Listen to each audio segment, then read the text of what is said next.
Happy New Year. It is Tuesday, January 21st, 2025. Last one on the face of the planet. Say, JD, Happy New Year. Doesn't make any sense. It's been a new year here for coming up on 22 days. I hear you. I totally hear you. But for us in the college football world, that clock strikes midnight, the calendar changes, but it's not really a new year, right? Because we're dialed into the playoff run, we're dialed into recruiting, we're dialed into all things going on within the world of college football all year long. So when we actually have the confetti drop like we did a few hours ago, that's when the page truly turns for us here on this show, The Hard Count, and for you college football sickos, man. So glad to have you a part of this. If you are watching live, then you understand that this is a bit of a different setup for us here at the West End Peachtree Plaza in beautiful, blustery, a little bit cold Atlanta, Georgia. Currently, as we are recording this, and we're premiering this for you at our typical time, it is 2:45 a.m. Eastern time. All right, so we are fresh off of a bus ride back from Mercedes-Benz, fresh off of our post-game content, and I'll tell you a secret, man. There's a little bit of some Wi-Fi connectivity issues. Okay, I'm not going to beat around the bush. The Wi-Fi hasn't been all that great, so we're like, hey, you know what? We want to get a show to the people. It's not okay to miss a show. It's not okay for us to not get you what we promise we're going to get you when it comes to a college football show every single Tuesday, Wednesday, Thursday. So that leads to myself and Caden Smith on the ones and twos, getting you a college football show at 2:45 a.m. Got a lot to jump into, but I want to start with this. Ohio State, we are very, very fresh off of them winning a national championship. All right, Ryan Day gets the monkey off his back.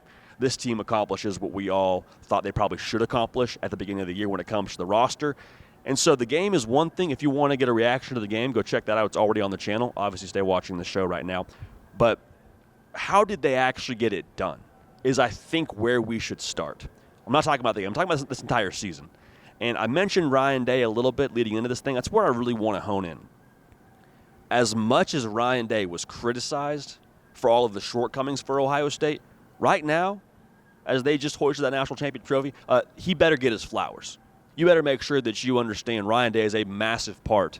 I don't think Ryan Day, I'll say it another way, they don't win the national championship without Ryan Day as head coach.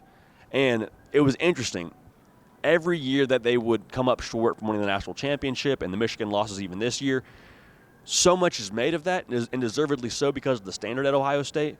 But Ryan Day, the entire time, the reason why we kept buying stock in the guy, outside of the fact that he's got a ridiculous wins-to-loss record, he kept pushing the envelope. Like every single year, it was never a thing where you saw Ryan Day fail to meet the standard and then say, you know what, ball didn't bounce our way. Hey, you know what, it wasn't our day that day, so we're just going to do the same thing next year and run it back. And y'all, he had the opportunity to do that. Like I said this when it happened, like it takes real humility to pass the sticks at the part of the job as a head coach in college football where you're calling plays and say, you know what, if we want to be better, I have to take a piece of humble pie and bring in a former coach of mine to call plays in Chip Kelly. Y'all, if you watched that game last night and if you watched Ohio State's playoff run this year, Chip Kelly was cooking. All right, he got into the Mary Poppins bag a little bit and was a massive reason as to why they won the national championship. Again, you don't bring Chip Kelly in without Ryan Day saying, hey, you know what, I'm passing off play calling. In addition to that, talk about the roster. They didn't need to get a new quarterback. Like Kyle McCord had the year he had at Syracuse. I promise he was doing things like that behind closed doors. I had someone tell me when Kyle McCord was still on the team with C.J. Stroud as a backup that Kyle McCord had the best arm on the team. Now, take of that whatever you want, but, I mean, the dude was, didn't lead all of college football in passing this season?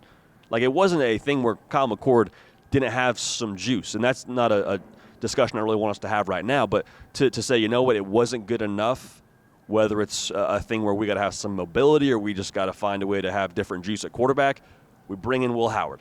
So that's the thing. Like, with this roster, they packed for success. They didn't know what it was going to require when they went on this national title trip. They didn't know if it was going to be a thing where, you got to go beat two teams that were at different points in the season ranked number one. They didn't know if you had to play a team from the SEC with one of the better defensive lines in all of college football. You didn't know what it was going to take. So what do you do when you have no idea what the weather's going to be like when you're going somewhere? You pack for success. You pack a lot of things. Go get a new quarterback. You keep your talent on the defensive line home. You keep Trevion Henderson home. You go get a Quinshon Judkins from the SEC country, and he was massive last night with 3 touchdowns. Like, they packed for success. And, again, give Ryan Day a lot of credit for the way that they were able to not just pack for success, but make all those wardrobe pieces work together. That's the other part I want to say here. We talk a lot about leadership and how much that impacts a college football team, not just in terms of the play calling and the staff and all that. Like, your persona of your leadership is the persona of your football team. If you've watched this show for any length of time, that is a line that y'all know I harp on. Why? Because I believe it. Because I've seen it firsthand in locker rooms. If your coach is soft and your coach is sort of, just to call a spade a beta of sorts, guess what? Your team plays like that. This team never played like that post-Michigan. And the Michigan conversation is one we'll have here in a moment and also throughout this live show. But, this wasn't a thing where Ohio State would get into these prize fights, especially in the playoff, and start to shrink back.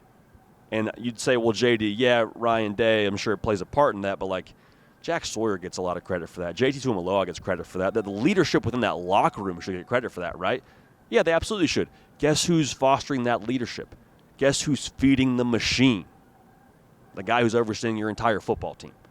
So as much as you talk about the talent that Ohio State had, and as much as you talk about the $20 million roster, allegedly all those things, you still have got to have a guy to make it all go together. And you still have got to have a guy who is able to, quite frankly, change the DNA of your football team. Because, again, there were years now previously where Ohio State would get into those big-time spots against physical opponents, and they would come up short. Whether they would tighten up, whether they would fail to meet the challenge physically, whether they weren't prepared, whatever it was. I'm not saying it wasn't Ryan Day's fault in the moment, but credit Ryan Day for continuing to say, you know what, that's not okay, that's not the standard. I'm going to humble myself. I'm going to make some changes that might kind of hurt my ego a little bit, and we're going to make sure it doesn't happen again. And again, they just won the national championship, so in terms of meeting that standard, it's not happening, okay? Now, the take, and I've said this many times, but I just want to make sure this is out there for y'all. So I know we have a lot of people listening for the first time post-national championship. Welcome. Subscribe to the show. A lot was made about $20 million for Ohio State with their roster. And there's a couple, I think, of misconceptions with that. The first is one that has been addressed by Kirk Herbstreit, which is, hey, it wasn't $20 million to go flip this thing over and get 20 new guys. It was $20 million to say, hey, you could go play in the NFL probably, maybe be I don't know what round draft pick, probably not a first-round pick, but you could maybe help yourself by coming back. We're going to make it worth your while. All the guys I mentioned before, Tuimoloau, Henderson, Sawyer, all those guys. They kept them, okay, so that's huge. In addition now, they were kind of surgical in the portal, landing a Caleb Downs, landing a Will Howard, and landing a Quinshon Judkins. So the $20 million roster, yeah, you went to the portal, but it wasn't like $20 million was spent exclusively by adding new players via the portal. That's the first misconception.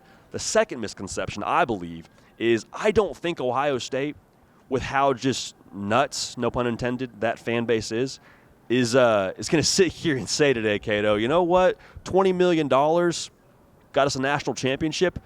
I wonder if we could get away with $18 million. I wonder if maybe we could just cut the price tag a little bit and get ourselves some better Christmas presents. We could go $19 million. That'd be nice, right? That doesn't really strike me as their kind of vibe, man. They strike me as an operation that says, okay, if $20 million got us a national championship this year, what does $22 million get us next year? What does $24 million? Again, I'm going to die on this hill, and I'm not saying they win it every single year, but I am saying now this expectation that Ohio State is somehow going to not have a freaking dope roster, as good a roster as anybody else in college football here the next 5+ years, or as long as they have this kind of momentum under Ryan Day. I think that's probably a little bit irresponsible. Now, again, a lot of pieces came together this year. I'm not implying that somehow you're going to have the kind of leadership and veteran presence and all the things that worked how they worked for you this year. But I do think now we got to acknowledge, if it's about money and Ohio State's won a national championship, I don't think you're going to be dealing with less money here in the future. And salary cap is a salary cap, but the boosters at Ohio State and the people that have checks they're writing, I think you're probably still more than willing to write that check. So I said we address it. We got to address it one more time. The Michigan game. It is what it is. Does it hurt? Totally. Is it ever okay to lose to Michigan? No. I mean, there's a lot of folks here at Media Days. We had one of our buddies, Trey Wallace, friend of the show, walking around interviewing fans at Media Days of Ohio State and saying, hey, would you rather win the national championship or would you rather beat Michigan? I mean, it wasn't like a resounding, unanimous, hey, win the national championship. Some of those folks we'd much rather beat Michigan. And I don't think that's them just saying that to say that because it sounds good ahead of the national title. I think they were saying that because that's genuinely how they feel about that game. And that's why we love college football, because the rivalries are so intense. Again, more on the Michigan-Ohio State rivalry and the future of that rivalry here a little bit later in the show. But as we look at this Michigan loss today for Ohio State, today being a few hours removed from them hoisting the hardware of being the best team in college football, mind you, I just want to make this clear. I don't think that there's somebody not named Ryan Day that could have won you those games. Okay? Just my opinion. Now, could you say Urban Meyer, if he's still there? Sure, Urban Meyer's not an option. Okay? Mike Vrabel, again, hypothetically speaking, I don't think he puts the pieces together the way that Ryan Day does. So, as much as you're sour about the Michigan game, I would make sure you're as enthusiastic about the national title. Because now Ryan Day, I think, is operating in a situation where, as important as the Michigan game is, there needs to be some sort of amends between the Ohio State fan base and Ryan Day. Like, you don't need to forget the Michigan games, but you do have to forgive Ryan Day to some extent and acknowledge, hey, this dude just brought a national championship home to Ohio State. Like, yeah, the Michigan game sucked, but, like, this dude just won the whole darn thing. Can we allow a little bit of credit for my guy? Can we give him some acknowledgement for that? Again, there's not a better option walking through the door. And so the conversation to me flips a little bit. I said this multiple times when the whole post-Michigan storm was going on. If I'm Ryan Day, I'm not so sure that I feel all that excited about coming back to Ohio State if we don't win the national championship. That's not me telling you I know anything. That's not me telling you I have intel or something like that. But I am saying now, Ryan Day just won a national championship for Ohio State. There needs to be a good relationship between him and the fan base. I'm not implying there's not, but I do think that the Michigan losses probably caused some damage. Now, if you lose to Michigan for the fifth time, yeah, we're going to have a discussion about it, and it's going to be bad vibes, and it'll be a storm in itself, and we'll cross that bridge when we get there. I don't think that's probably the case for Ryan Day here going forward, but I think that needs to be addressed a little bit. It's not a pick on the Michigan-Ohio State game. Settle down. I'm just saying I think that Ryan Day's earned a little bit more than that. So last thing I'll say about the DNA and Ryan Day to kind of put a bow on this, we talk about pressure with this job. The Michigan game in itself is probably a nice segue into that. For Ohio State, it felt like for a while there they weren't able to handle the pressure. And the same way I wonder how they're going to be able to build their roster here in the future with potentially more money and all those things, or at least an equal amount of resources. I can't help but feel a little bit like there could be some muscle memory here to overcoming pressure for Ryan Day and the rest of the staff. Like, sometimes all it takes is doing it right once. Right? Like, I'll talk about us at Media Days here. Media Days are weird. I don't mean to go down a rabbit hole here. We've talked about Ohio State for a while, but they are the national champs, so we don't apologize too much. Media Days are just a weird thing for us on our side of the camera because we're trying to get interviews, and it's kind of a middle school dance vibe where everyone's just standing around, and it's like, do you want to talk to Jeremiah Smith? Because he's just sort of standing there. There's no official invitation. Hey, Jeremiah, we'll see you now. It's like, if you want to go talk to Jeremiah Smith, you got to awkwardly walk up to my guy and say, hey, Jeremiah, you got a few minutes. And it's weird, it's awkward, it's clunky, but you got to do it. But once you ask for that first interview, the muscle memory's there, you're more comfortable, you kind of figure out how to do it. It's a roundabout way for me to tell you, again, at 3 in the morning here as we're recording this, that maybe Ohio State's got the muscle memory in the pressure pack situations now. Like, maybe that was all it took was to feel that pressure, feel like what it's like to succeed under that pressure, and now for them to be the national champs, I wonder how well that will serve them here going forward. I'm not implying that the Michigan game and all that is the same as playing for a national title, because I get they're different and the emotion's different, but I think there's something to be said there about growth for Ryan Day, because he's done it in every area, and I don't expect him to stop now. So how'd they do it? There's a lot of factors, but the way that he has continued to challenge everything, made pivots, got the results, I wonder now if, with, again, I'm assuming no lesser NIL funds to work with, Ryan Day, he's your guy. He's your guy until he says he's not, or until something else drastic happens here. If you're tuned in right now, we appreciate y'all. We're not, doing a live show necessarily, but we are premiering this as a live show Tuesday, Wednesday, Thursday. College football, nothing but college football. Wait, JD, season ended, right? Y'all probably dial back to like a show a week, right? No. Cato and I, in fact, were only pedal to the metal. So more on the future of the show a little bit later. Want to get some input from y'all, but we move along. So on the other side last night, or tonight, I suppose, if you're taking our current standing, Notre Dame goes down and didn't cover the spread, for those of y'all keeping track of that at home. But I do think it's very important for us, as much as we don't believe in moral victories, I don't think there's any way, shape, or form, even if you're the most diehard, uptight, high-maintenance Notre Dame fan of all time, I think it's impossible to look at this season and look at who your head coach is and not be fired the heck up for what's to come. Because I left Mercedes-Benz Stadium last night after we saw all the red and white confetti and we did our own stuff post-game on the field, and we made our way to the buses in 20-something degree weather. I couldn't help but feel like, gosh dang, dude, they got something sustainable at Notre Dame. Like, yeah, Riley Leonard's gone next year.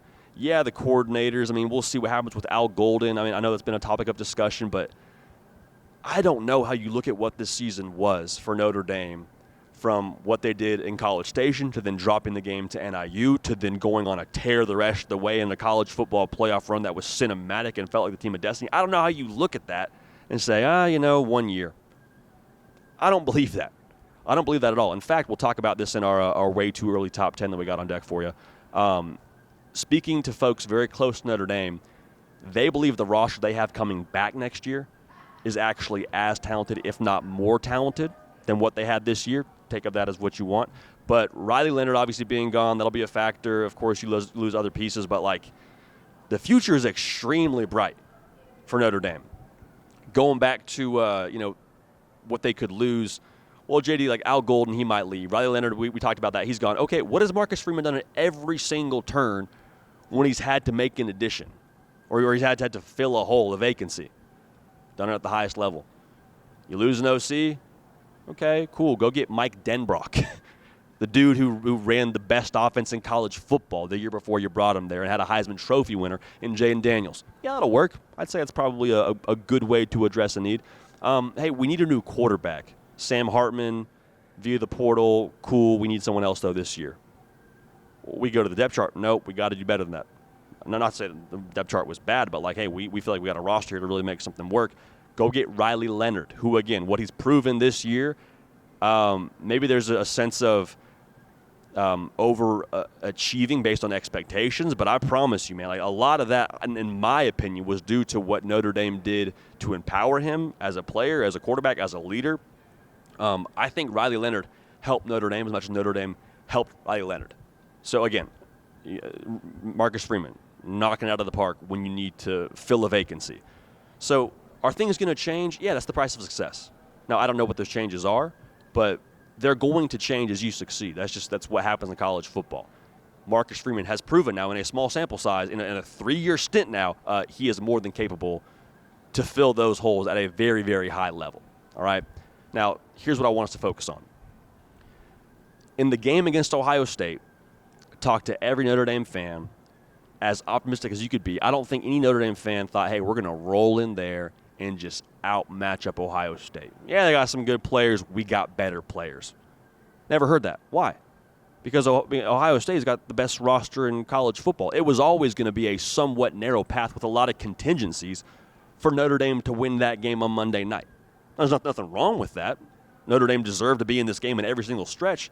Notre Dame also beat 2 teams previously in a Georgia and a Penn State that you would argue had more quote-unquote talent than Notre Dame when it came to raw ingredients. But why were they in this game? Why did they appear in this game first, and why were they in this game in the fourth quarter? Because they got that freaking dog in them, man. They do. And that's cliche. It's a cringy Instagram caption. It's a great motivational speaker move. But, that's the deal, dude. They got that dog in them. You want to know why they got that dog in them? Because their head coach is a freaking dog. And guess what? He's just getting started. It's his 3rd year doing this thing, bro. You don't think he's going to get better? You don't think he's proven he's willing to evolve and change and push the envelope? And, oh, by the way, the 12-team playoff, I get it's going to change a little bit too, but, Notre Dame, from what I can gather, sitting pretty. They should be a team that hosts a playoff, give or take, every single year based on what they're doing. And so as they evolve and as they, continue to, get better in certain areas they got to get better at, I don't think there's any reason to believe this was like a 1-year hit for Notre Dame and Marcus Freeman. I think it's just the start. And on top of it, just being the start for them, we said this many times. There was a talent gap tonight against Ohio State. There's a talent gap in the playoff. There's not going to be a talent gap to the same degree, at least here going forward under Marcus Freeman. Why?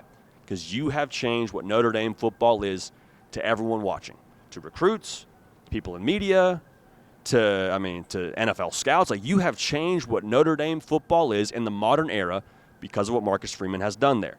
And it's not like they hadn't popped top 10 classes under Marcus Freeman. I believe they have 2 to his name at this point in time. But they now have real ammunition to go hunt. Like, it's very different, I think, to treat recruiting like fishing versus hunting. Fishing, you say we got a great brand, we got a good product, we'll cast a line. Kids will come to us we'll do the junior days. We'll of course go see the kids, but we're gonna kind of take a somewhat passive approach, and we'll find a way to get our guys here. We think we can get it done. We're gonna minor in recruiting, which is just, it sounds horrible even coming out of my mouth, but I feel like some coaches do that. That's not Marcus Freeman. Here's the dude that says, okay, we got some weapons now to go hunt with, a national title berth, multiple college football playoff wins, a team that's trending up. We're going to go acquire the top dudes. We're going to strike while the iron is hot. And, again, folks close to Notre Dame have told me it's never been a Marcus Freeman issue. It's always been a Notre Dame optics versus other schools that kids could go to issue versus a SEC school or whatever. How many times have we talked about the Georgia win on this show? Why? Because it's important. It's a real deal bargaining chip now for kids in the Southeast to have a lot of stars next to their name to say, hey, maybe, just maybe, you should think about Notre Dame because we beat that team from the SEC that won your conference a year ago. I don't know. It's late. We're kind of riffing a little bit, but this is how I feel about the whole thing, man. One more take on this. In the spirit of talking about Marcus Freeman evolving and the team evolving, what they'll look like going forward here, I have to believe with what the weapons are on this roster, with the Jaden Greathouse, the way that he popped, with a Jeremiah Love, and the way that he has really been a force whenever he's healthy. I think they're going to look in the mirror and say, you know what, we got to find a way to be more multifaceted. Had a recipe that worked this year. We compared them to In-N-Out burgers and fries. You do it well, and you have some secret menu to go with it. But if we want to win national championships, and again, that's what Marcus Freeman plays for. They play for national championships, Notre Dame, and it's not just a lip service thing. It's a real deal thing now. I think that's going to be the next step for them.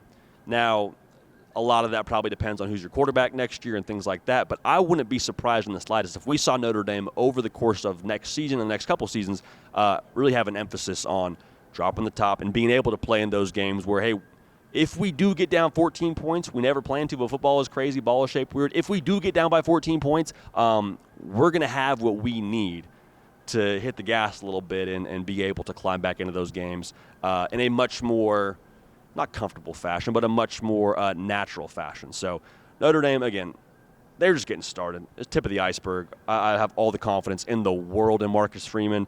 This is not just a flare. All right, it's not just something you shoot up into the air and it looks nice for a year. This is a real deal fire they got burning in South Bend. And, again, if I were buying stock, the stock thing is so overused. I'm sorry to do that to y'all here, but it's 3 a.m. If I were buying stock, I'd take all the Notre Dame stock I can find, all right? Like I told y'all before the year started, like a pizza, like a frozen pizza at like 12 a.m. Later it gets, the more I like it. I feel the same way about Notre Dame here the further they get into the Marcus Freeman era. So, y'all, I hate doing this next segment. I really do. But we got to do it. The Waaay-Too-Early top 10 for next year's college football season. Disclaimer, we reserve the right to change our mind in a couple weeks. We reserve our right to change our mind when it comes to the portal. We reserve our right to change our mind in the next few hours just because Cato and I feel like it. But with that being said, not a prediction, but a projection as things sit here right now at January 21st at 3:06 a.m. This is our top 10 heading into next college football season. At number 10, the Florida Gators. New kid on the block. The thing I love about Florida, yeah, the schedule's still brutal. Yeah, you probably feel some type of way about Billy Napier. Maybe if you're a Florida fan, you wish he'd pass off play calling, get an OC, whatever it is. But, you saw what it was tangibly last year. You don't have to squint to say, man, I wonder if Florida could go be the top team in America. They did that last year at the end of the season behind a true freshman quarterback that, oh, by the way, wasn't really all that healthy. And on top of that, you bring back some lines of scrimmage on the offensive and defensive side that, did their thing towards the end of the year. So I love the way that Florida is trending. I love DJ Lagway. And I think the confidence they had to finish the season will carry over to next season. I get it. I understand that they didn't finish with the most appealing record. We're turning the page on 2024 again. Happy New Year 2025 Florida for me, is number 10 heading into 2025. I also should say here, these were not things that I ran by Cato, so he may have a totally different top 10, something we probably have to address here on a future show. At number 9, I got Texas A&M. All right, now Andy and Ari, they also did a Waaay-Too-Early top 25. I believe they had A&M somewhere like 19. Like they did not have them nearly as high as we do, and that's not saying one's right or one's wrong. However, year 2 for Mike Elko was always supposed to be more exciting than year 1, right? Like year 2 was kind of the year that you said, okay, we can maybe get the culture right in year 1, and we can maybe figure out what we have on that roster. Then year 2, once we know who we are, then we start swinging our sword a little bit, making noise in the SEC. Y'all, I know that it was a year that ended in a funny way in the game against I believe it was like the Las Vegas Bowl, I believe it was, against USC. That game is neither here nor there, but the opt-outs, I understand, made it look different than it did. Whatever. I like Marcel Reed a lot. And I think what he brings to the table as a runner is the way that future college football contenders have to be built. I think that the way they've added weapons is absolutely phenomenal with, adding a guy. I know Micah Hudson's actually taking a step away right now. Kevin Concepcion was a massive weapon for them as well. That's going to be huge. Like, it felt like Texas A&M was always tough. Like, they were kind of that dude that could throw haymakers at you. But, like, if you put them in a spot where, they couldn't get you within arm's distance, like if you had to play a shootout game, it wasn't really something that favored A&M all that much.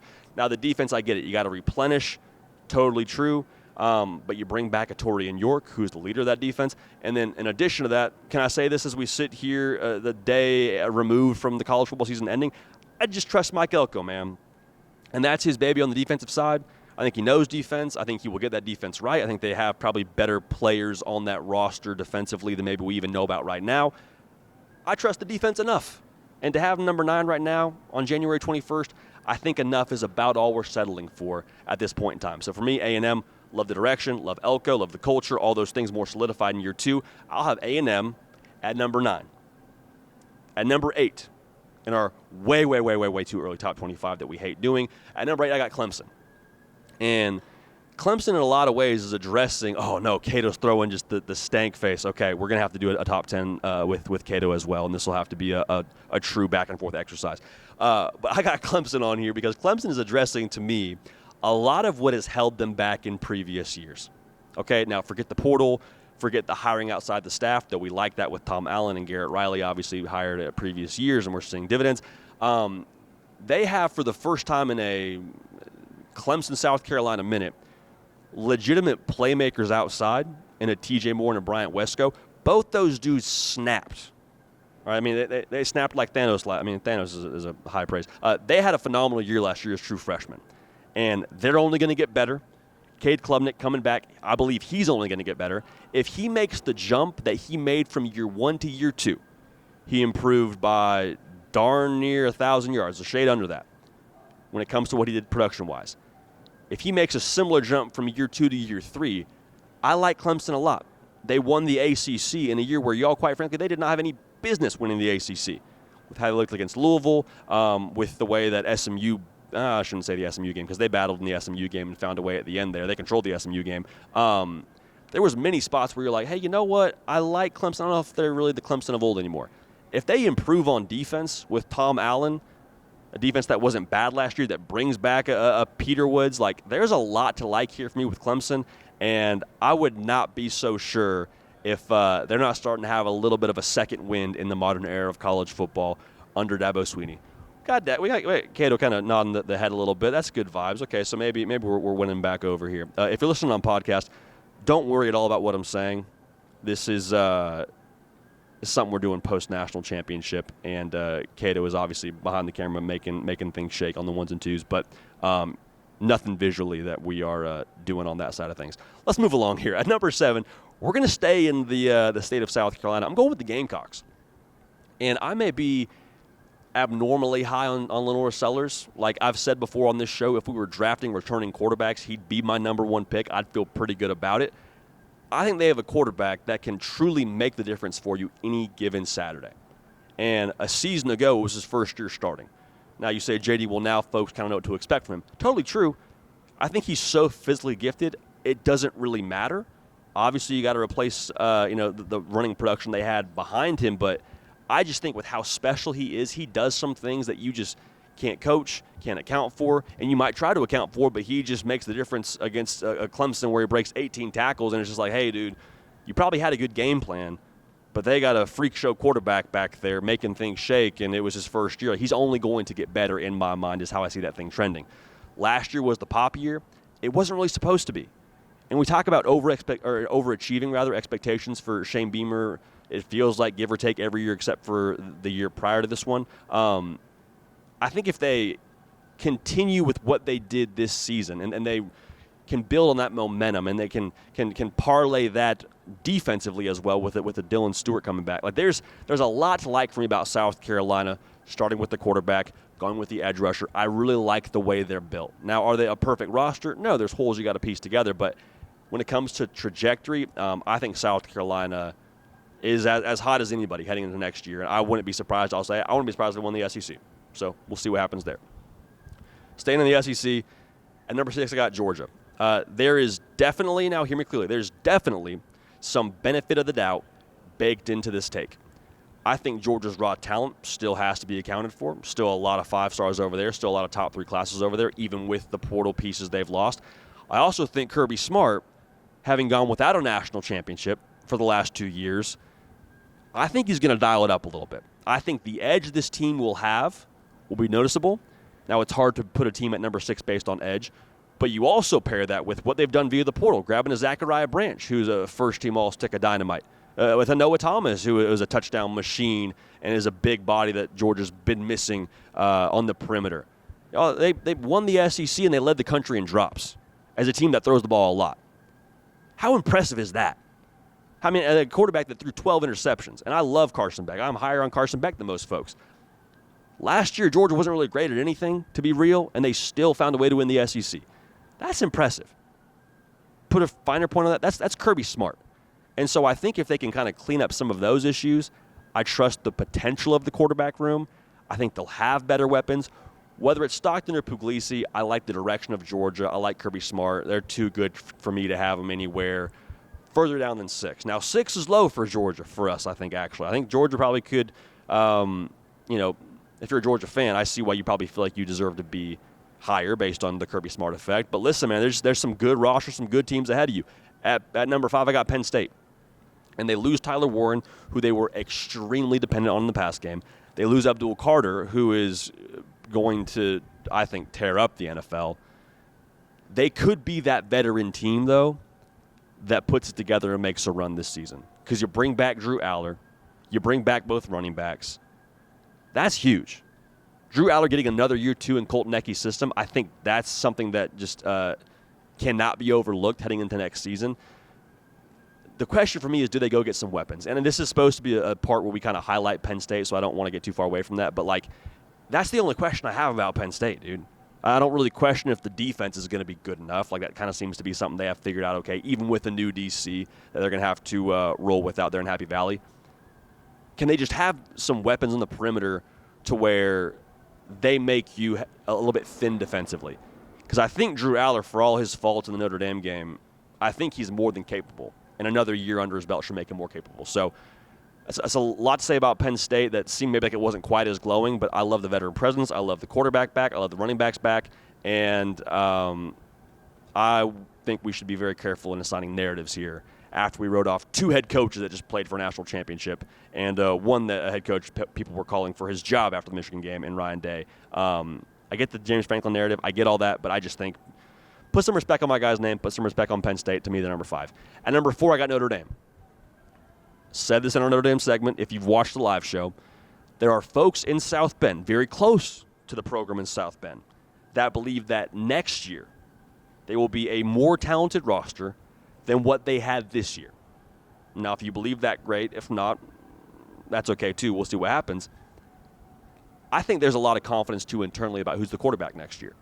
Now, it'll look different. It won't be Riley Tebow, probably doing the third and Riley kind of impression that he did at a high level this year, and it was a big reason why they played the national championship game. I wonder if there's maybe a little bit of a more open concept from Notre Dame next year. Like, I think Mike Denbrock and what he's done, we've seen he wants to push the ball downfield. Notre Dame found a recipe that worked, and they stuck to it. No fault to them. But I think if Notre Dame keeps that same edge on defense, which I think Marcus Freeman will still instill in this team, and they keep that those weapons continue to elevate, like a Jaden Greathouse and a Jeremiah Love and a Faison. There's a lot to like about those perimeter players for Notre Dame. I think they might actually be better than what we got to see this year, just based on how Notre Dame decided to execute their offense and kind of the way that they started to approach these things. Because Jaden Greathouse, the 100-yard games he had these last 2 games in the playoff, man, I mean, that dude's a dog, all right? And they got a dog and a head coach, too, which, again, it's hard to give too much credit to unquantifiables during a way too early top 10, but the Marcus Freeman effect and his mentality, I think, and what he brings to the table just cannot be overlooked. So, for me, Notre Dame, probably a little higher than most folks, but I'll have them at 4. At number 3, I got Oregon. I believe they have a quarterback, Tez Johnson, who played with Dylan Gabriel, and his Boys of Bo Nix says Dante Moore is going to be a Heisman finalist and does things he hasn't seen on the football field. I'll take his word for it. Will Stein is, I think, still one of the best OCs in all of college football. They're going to have weapons, too, dude. Like, this is still a roster now that is made up of 3 top 10 classes. Shout out Dan Lanning. Plus, they're going to keep going to the portal. Emmanuel Pregnon, a key offensive line piece for them from USC, is making his way to Eugene. So, like, I feel like I know Oregon's personality too well to put them any lower than 3. Just because Dan Lanning hasn't gotten one yet and is in his 3rd year, and there's been a lot of juice around Oregon, they're still trending up, and I would be wildly surprised if they're not in that college football playoff next year and in this national title discussion next year because of how they've stacked the trenches and because of who their head coach is. Kind of a similar conversation to Marcus Freeman with just kind of the dog that Dan Lanning is. Now, number 2 and number 1, we'll get to number 1 in a second. But at number 2, I got Ohio State, defending national champions. It's a difficult conversation to have, putting them at 2 and not at number 1 because they just won the national championship. The reason why they're not at number 1 is you are, in some ways, asking a lot of questions around what they lost. Like, you're going to have a new quarterback. Have 2 very capable options at quarterback, you would imagine, between a Julian Sain and a Lincoln Kienholz. But, again, it's going to be someone new that's not Will Howard that made the difference for you on multiple occasions. No idea what's going to happen with the coordinators, to be honest with you. I don't think any of us ever do. I know there's a lot of discussion around Jim Knowles in Oklahoma, and as of, again, 3:19 a.m. on January the 21st, there's no news on that. But if the coordinators stay intact, y'all, that's good enough for me to have a lot of faith in Ohio State. Like the Ryan Day discussion, I think he's proven he's a really good coach, and we've said that many times. That might be the best coordinator combo in all of college football. And you pair on top of that, again, it's not an individualistic kind of situation in college football. It's a team game, but like there's 2 of the best players in college football, and number 1 being Jeremiah Smith, number 2 being Caleb Downs. We got Spencer Holbrook rolling into to the set here just behind Cato. I got to give a shout-out to Ohio State. But we got Ohio State at number 2 next year for our way too early top 10. Slight out of approval, but number 2 for the Buckeyes here in our way too early top 10. Now, at number 1, I got Texas. Now, hear me clearly. This is not an Arch Manning take. This is not me telling you that I think Arch Manning's winning the Heisman or he's the next great Manning. This is purely a Steve Sarkisian take. Because what I saw this year was a Texas team massively underachieve with what they were supposed to be throwing the football. Going into the year, I told you I think Quinn Ewers wins the Heisman. I think he's one of the best quarterbacks in college football, obviously by that take in itself. I had a lot of faith in Texas being this Ferrari operation. Y'all, they weren't. You know what they were, though? Freaking tough. I mean, freaking gritty, made you say uncle every single week, it felt like. They were nice in the scripted plays. I'm not telling you Quinn Ewers didn't have some big moments. I mean, he's the reason why they beat Arizona State with that 4th and 13 check and throw to Matthew Golden. But, like, to me, how Steve Sarkisian has built this roster, especially on the defensive side, they're going to be the bully on the block here, I think, in the SEC next year. Colin Simmons was a true freshman doing things that just, I mean, I had to take my baby girl out of the room for and say, hey, you can't watch that. This is inappropriate. Anthony Hill, he's a freaking stud. They had a 1,000-yard rusher last year in Quatravian Weisner. He's back. Oh, by the way, bring back your leader of your secondary, Michael Taft. There's a lot to like about this Texas team. And so Arch Manning, he could be awesome. And if he's awesome, this only emboldens the take. But if Arch Manning's just as good as Quinn Ewers was when it comes to maybe total production yards and maybe he has a little bit more on the ground and gets you out of some sacks, like Arch Manning, I think, is not going to be asked to move heaven and earth for Texas to be successful. In fact, I think that's probably exactly what Steve Sarkisian would not like the offense to look like. I think he wants them to be gritty, punch in the face, kind of almost vintage SEC, if you will, because that's what worked, and that's what got them to overtime against Georgia and got them to play for the SEC championship in their first year in the conference. So still got to, replace some of the pieces on the perimeter and still got to replace the offensive line. But I really like the way the Texas is built, and I love their edge on defense, especially up front. So let's recap it because we spent a lot of time on that. I'll try and go through this quickly in our recap. At number 10, I got Florida, new kid on the block. I feel like we know who they are. At number 9, A&M, a little higher on them. That's okay. At number 8, I got Clemson. Number 7, I got South Carolina. At number 6, I got Georgia. At number 5, I got Penn State. Number 4, I got Notre Dame. Number 3, I got Oregon. Number 2, the Ohio State defending national champions. At number 1, the Texas Longhorns. There it freaking is. So I got one more, I guess a couple more segments, but one more real meat on the bone segment I want us to get to here. And it's fitting. We're a few hours away from Ohio State having just won the national championship. And when you look at that Wikipedia page that tracks your college football national title champions, you got 2 logos there. You got Ohio State this year. You got Michigan last year. And so I can't help but beg the question now as we move into a new year. What is the future of the Michigan-Ohio State rivalry? Like, not just 2025, that'll be fun, but like, what is it next 5 years? I think it deserves some discussion. We'll talk about it now. First things first, make sure you are subscribed right here to the On3 YouTube channel. College football, nothing but college football all year round. Appreciate you being dialed in. The funny thing about Ohio State and Michigan as a rivalry, they're so connected. They're so connected. And if you don't believe me, the comp to me is like Michigan and Ohio State are like these 2 psycho gym partners that keep getting the best out of each other. Like Michigan, essentially in 2 different ways, I'm not giving Michigan credit for Ohio State's national title, but in 2 different ways, did force Ohio State, whether you want to admit it or not if you're a Buckeye fan, to boss up a little bit. Like, they won the national title last year, and then Ohio State goes out and has a $20 million roster. That doesn't seem like a coincidence to me. And then this year, Ohio State, they lose to Michigan the last week of the regular season, as Buckeye fans are probably sick of hearing me talk about now, but there's a purpose to this. That forced Ohio State to flip an extra switch, have an edge that Ohio State has now openly talked about, even in the wake of this national title game, as a reason as to why they brought some extra juice to the table and played the way they did in this playoff and ultimately, again, won the national championship.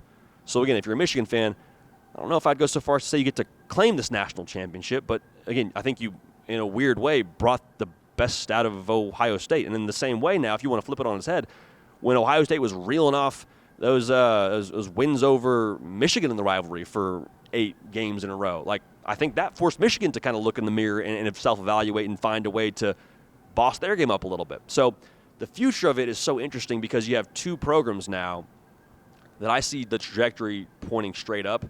Like Michigan, that's been the conversation, I mean, really since the Bryce Underwood flip, if you will, and then you had the Ohio State win, then you had the Alabama win. You're like, okay, now top 10 class, top quarterback in America coming up from this 2025 cycle, flip from LSU. Like, vibes are high. Vibes are very high. And I said this before. I don't think it's a world now where Michigan is ever at the talent disparity they were at this past season, because it was a total reset. Like, head coach, yes, but quarterback, coordinators, they were 128th, I believe, in all college football in returning production from last year's squad. Now, they still had some dudes, and they made a difference in big spots between Mason Graham and Kenneth Grant. Will Johnson, when he was healthy, was great. You hear what I'm saying? A lot of still, guys that'll be top draft picks, but make no mistake, this was not the Michigan operation we're going to see here over the course of the next however many years under Sharon Moore going forward. They're going to have a lot more talent. Ohio State, yeah, say what you want about the Michigan losses. They just won the national championship. They just won the national title. There's nothing else that needs to be addressed with Ohio State when it comes to trajectory going forward. They've proven now they are everything they were cracked out to be in the preseason. They've proven now as well, in addition to what Michigan's doing on the NIL game, Ohio State's going to play that game. I said it during the live show. I'd be surprised if Ohio State had less funds to put together a roster in the future. So all the talk about $20 million, I mean, get used to it, because they'll probably talk about a higher number here in the future for Ohio State. So I believe in the head coaches for both. I believe in the NIL direction for both. I believe in the roster for both. That's a really long-winded way for me to tell you this is the most impactful rivalry in college football. I buried the lead there, but we got to say it is the most impactful rivalry in college football. Because looking forward now, if we expect Michigan to get back to where we expect them to get to, which is being a top 3, top 4 team in the Big Ten and probably win the Big Ten their fair share of years, that means you got 2 of the top 4 teams in the conference every single year playing on the last weekend of the regular season. And so every single year, in a literal sense, this game should be for a ticket to the Big Ten title game, potentially a bye, should be for potentially a chance to host a first-round playoff game if you end up beating the other and at least playing the Big Ten title game. That's the literal stakes. It'll have playoff implications every single year for my money. Now, will it be a win and in every single year? I don't know. I hope so. That'd be fun. But, I think it'll have massive stakes literally every single year. Now, the flip side of that, or I guess maybe the second part of that whole thought around how impactful it is, we've seen the emotional impact of this game. And I'm not talking about, Ohio State lost, so they get super bummed for a few months. No, we've seen now Ohio State take the emotional fuel from losing that game, boss up, go win a national title. We've seen the same thing from Michigan now in a very subtle, more roundabout way of, okay, we get beat by Ohio State for a long time. We got to go boss up. We go get better on the recruiting trail. We go hit the portal. We help ourselves, and we go win a national championship. So in a weird way, again, back to the psycho gym partners, that's what they are. That's what they're bringing the best out of each other. So I know it's a rivalry. I know it's the most venomous rivalry, I would say, in all of college football, definitely the most intense rivalry in all of college football. As much as it's weird to say, they have brought the best out of each other, and us as the college football public get to just enjoy all of it. But this is going to be something now that we see for a long time, both of these teams being in the college football playoff discussion, especially in the 12-team era. And obviously, if we expand to 14 beyond and the Big Ten gets more bids, yes, that's going to be a thing. So more of a conversation than a take, but if you want to take, it is the most impactful rivalry in all of college football. And there's going to be a lot of folks, if you're a Michigan fan, quick to say, yeah, we won the last 4, though. Totally hear you. Ohio State just won the national championship. So trading spars, trading jabs. I cannot wait to see what it is next year in terms of the quarterback play. Because Bryce Underwood now, I don't think he's getting paid what he's allegedly getting paid to just hang out on the bench for Michigan next year. Just my take. And if Julian Sain's the guy for Ohio State next year, that in itself would make a lot of sense. And the buzz around him preseason was already enormous. So Michigan and Ohio State, this new era of that rivalry is just getting started. And I can't wait to watch how it evolves because it's going to be 2 national powers going forward. So with the book close on the 2025 season, just hit 3:30 a.m. here in Atlanta, Georgia. We do our very best to be accountable to y'all on this show. We are wrong a lot. I'd like to think we're right a lot. And a lot of folks, they'll have their take and they'll maybe just bury it into the YouTube playlist and they won't circle back to it. We believe accountability is darn near our best ability. Top 3. I know flexibility and mobility and availability are all in that conversation. We think accountability is up there. And so I want us to go through a couple of these takes now that maybe we hit on and maybe some that we missed on. We'll start with a hit, though, just to set the vibes in a positive direction. We said before the playoff, and really I think before the season we said this, that Notre Dame was a wild card when it came to the college football playoff. The schedule was what it was before the year. I don't think anybody had the NIU game going how it went. But we said, hey, the roster looks like it's in an exciting place. Looks like Marcus Freeman has ratcheted up a little bit. And the playoff conversation itself is a whole other deal. They had a very workable path, and this is not me watering down their path or watering down what they did, but you beat Indiana, whose only other loss was to Ohio State, and you beat Georgia, the SEC champ, and the way it worked out with them having a backup quarterback, you don't apologize for. I don't know if it matters that Carson Beck plays in that game either. I think you still win that game. So the path, the way that they got it done, the way that they were built, Marcus Freeman, all those things. We had the Notre Dame leprechaun, the mascot, roll up to us pregame and say, hey, man, y'all told us before the playoff, hey, quick dap, nice guy, a little bit tall for my liking, but nice guy nonetheless, and said, y'all called your shot, wild card. Exactly what they were. Did they win the whole darn thing? No, but them being in that game in itself, we think that was a hit, and Notre Dame was, in fact, the wild card. Now, what was a miss? We said we thought the SEC would get 4 to 5 teams into the college football playoff. Hear me clearly. We were wrong. the Big Ten is, in fact, the best team in college football as we sit here right now on January 21st, 2025. The SEC has some good teams, some young bucks, some talented teams, some teams that were in some interesting spots. It's not an excuse. I'm just telling you that's, I think, what the reality was for them with Caleb DeBoer at Alabama and with Lenore Stellers at South Carolina kind of being an up-and-comer in all those ways. The SEC is not the best conference in college football. They weren't. Had some talented teams, like I just said, but they're kind of that talented kid who just ends up doing dumb stuff. Like I say, why'd you lose to Oklahoma, Alabama? Then you could have been in the college football playoff. Hey, Ole Miss, why'd you lose to Kentucky? Then you could have been in the college football playoff. Well, I don't know. Well, yeah, I don't know either. So, like, here we are now, talking about a miss on our day after the national championship game show, and there's nobody else to blame but the SEC for the SEC shortcomings. Now, I want to be clear here. I'm not taking the route of, well, the SEC just cannibalized itself because they're all just so many good teams. I mean, if you were saying that, I don't think like you're wildly off base. But like Oklahoma isn't this incredible team. And I love Oklahoma. Like Kentucky, we saw it wasn't like they were just getting beat down by playing all the top tier teams and catching losses there, and that's why they ended up with a 9-3 record. No. Men lie, women lie, the football field don't lie. And the football field says that the SEC and teams that were competing for the playoff took their eye off the ball, and those teams, based on their record, based on the committee's criteria, did not get in. And, again, that's the way the cookie crumbles. We don't have an issue with that. But just so you hear us, we were wrong on that. We were wrong. Here was a hit. We said before the year, if you gave a superpower, an Ohio State, a Georgia, a Texas, a whoever, a mulligan in the new 12-team playoff, they'll take advantage of it, they'll get on a roll, and they will be a force to be reckoned with. Now, I guess the miss is we didn't think it would be Ohio State. We weren't sure. We didn't think Ohio State would need the mulligan, but it was Ohio State, and they did lose to Michigan. And that mulligan lit a fire under them, changed what they were in the postseason. They got it right.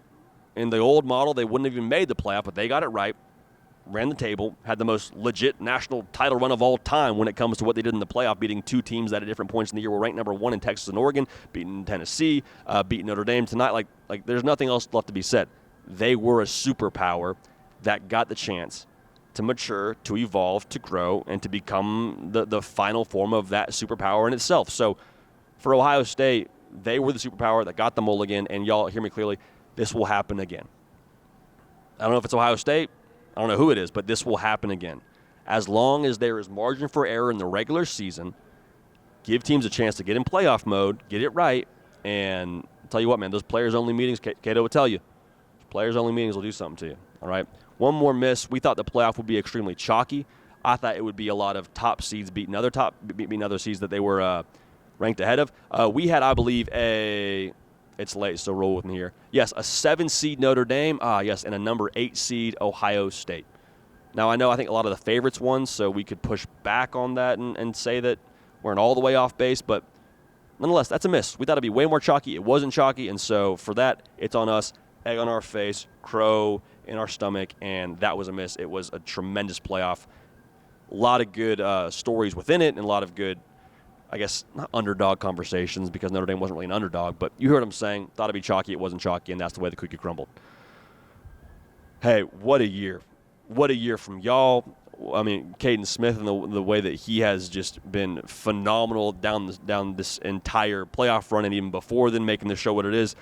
We appreciate y'all so much. So I know right now it is only the sickos. We've been going almost an hour. It's only the sickos watching right now. Two things. One, let us know what else you want to see in the show. We want more interviews. We'll do some of those. We're going to have some more coach conversations, but let us know who you want us to talk to. Let us know if you want other personnel. Y'all drive the show, so let us know what you want to see, more X and O breakdowns, whatever it is, let us know because y'all make the show go. So in the comment section, Twitter DMs, Instagram DMs, whatever, get at us. Let us know what you want to see, and we're going to make sure that us as the People's College Football Show get that to you. That's the first thing. The second thing is just thank you, man. And we try not to overdo this because you say thank you enough times and it sounds insincere, but legitimately, it's 3:30. I keep giving you a timestamp just because I think it tells a good story here, but it's about 3, give or take, almost 4 in the morning. There's nowhere else we'd rather be. Like maybe, yeah, it'd be nice to be in bed to some degree, but there's no other job we'd rather have. There's no grumbling or complaining and saying, man, I'm so disappointed that we have to go work after the national championship game to get a college football show out. Like, I remember vividly doing an 8-to-5 job, and it was a great job in healthcare recruiting, and it was something I was thankful for and needed and loved. But, like, I remember listening to college football podcasts and thinking, man, that'd be so sick to get to do that for a job. And for y'all to allow us to do this for a job, to show up to a national championship game and to call it work, are you kidding me? It is a privilege. It's an honor. And, again, it does not happen without y'all. So, again, just from us to you, thank you so much for allowing us to live out this hysterical dream of covering college football and to pay the bills with it. It's not something we take for granted, not something we take lightly, and never something that feels like a chore or a have to. It's always a get to, and y'all make it that way. So from Caden Smith and from myself, thank you so much. Now we turn the page to 2025. It's going to be phenomenal. Not slowing down. I know y'all aren't slowing down when it comes to how you're about this game and about college football, but again, thank you from all of us here behind this operation. For Cato on the ones and twos, for myself, JD PicKell, you matter. We've told you that we love you. We told you we appreciate you. But again, we're going to keep this party rolling, and we will see y'all next time.